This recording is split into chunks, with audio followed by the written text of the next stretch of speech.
Kicking away the crumbling piece of wall, Elena, her knees scraped and bleeding, crawled outside. The massive house where hundreds of people had lived had collapsed in a matter of seconds. Everyone had perished, including her parents and her little sister. For an entire day, she had struggled to crawl out from under the rubble, and miraculously, she had succeeded. A children's carousel behind her spun sadly in the wind, creaking as if yearning for the laughing, cheerful children who had not left it from morning till evening. Shivering from the cold, the girl picked up an old men's jacket from the ground, dusted it off, and put it on. For a while, she crawled through the debris, listening for any calls for help, any groans, but apart from the sound of falling rocks disturbed by her own battered boots, she heard nothing. Exhausted, she raised her head and looked at the sky, so bright, blue, and carefree. Why, sky? We're in morning, and you don't care? How can that be? Elena sadly smiled at her own foolishness and suddenly realized she was thirsty.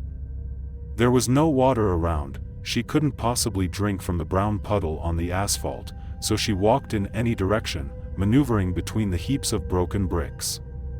The entire street had turned into piles of shattered masonry.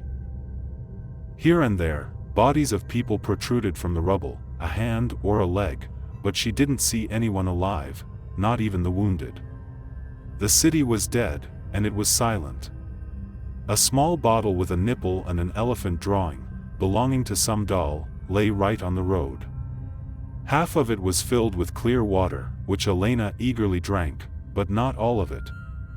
At the last moment, she remembered that she needed to save some and, summoning her willpower, managed to leave a whole sip for later. She heard a barely audible squeak or maybe even a moan as she was about to leave the city center. Scratching her hands and tearing her nails, she rushed towards the sound, tossing rocks and dirt aside. Her efforts paid off, and soon her fingers closed around the warm, living body of a newborn kitten. It happily nuzzled her hand with its wet nose and smiled. Yes, it smiled.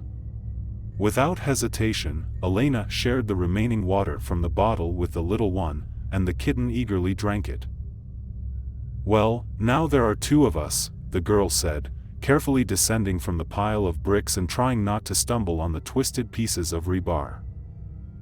Hiding the kitten against her chest, Elena raised her eyes and shuddered. Her soul had first sunk to her heels, but then, suddenly, the fear seemed to evaporate with another icy gust of wind. Opposite her stood Death, hooded, but the skull inside was easily discernible.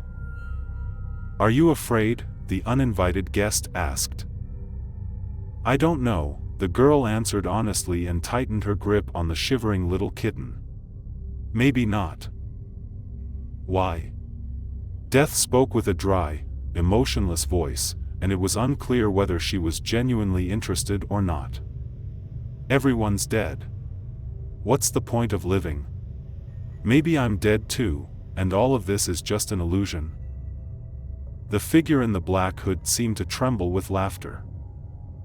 "You're not. You're alive. For now."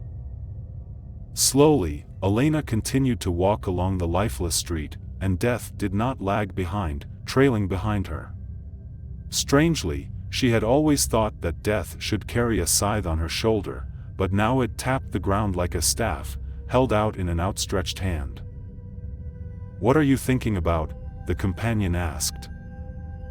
"About my loved ones." Tears flowed down her cheeks as soon as Elena uttered those words. "Why think about them? They're no longer here. That's the point. I wanted so much to hug my mom, smell her hair, her perfume, feel her warmth." "What stopped you?" "Nothing stopped me.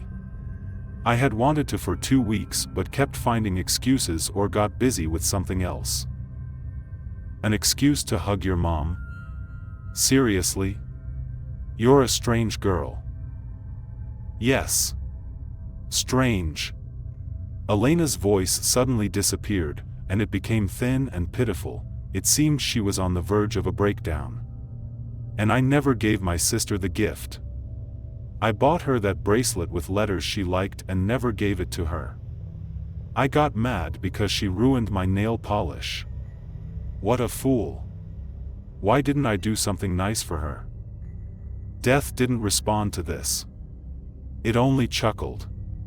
They walked in silence for a while, and then the girl started crying again. Her father came to mind.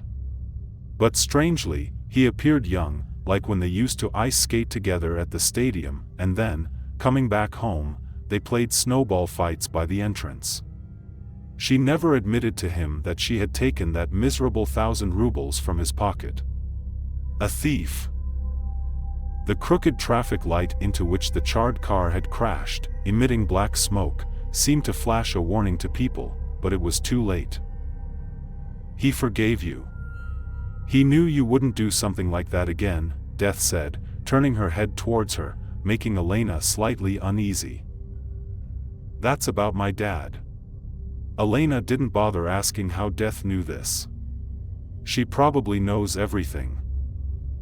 Well, it's good to know everything like that, isn't it? The girl suddenly blurted out in her mind and stopped in her tracks. No, Death shook her head. It's not good. Why am I even thinking about this? Elena suddenly got angry with herself. It's bad. It's bad. It's bad. If you know, then you plan. Don't postpone anything, just go and do it. Hug, give, ask for forgiveness. Right away. Forever. Her fists clenched with anger at herself until her fingers turned white. Good job, Death suddenly said, but Elena didn't understand why she said that. Maybe she was saying something, but Elena was lost in her thoughts. Her tears dried, the kitten stopped trembling and fell asleep, snoring oddly. The two of them, the girl and Death, slowly continued walking along the ruined streets until the city came to an end. Here we are, Death said, stopping exactly where the asphalt ended and the dusty country road began. The girl sighed and, placing the sleeping kitten under a bush, wrapping it in the jacket, turned to the figure in the black hood.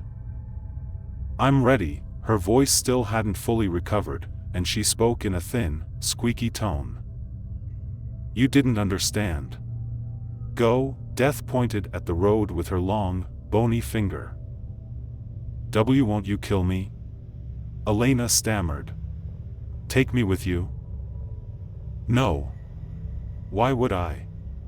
There's no one to talk to. Death turned and walked back towards the city, tapping her scythe like a staff, and Elena caught herself thinking that she was alone again.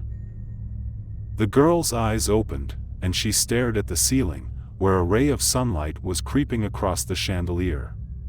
Somewhere outside, music was playing, and the washing machine was running in the bathroom.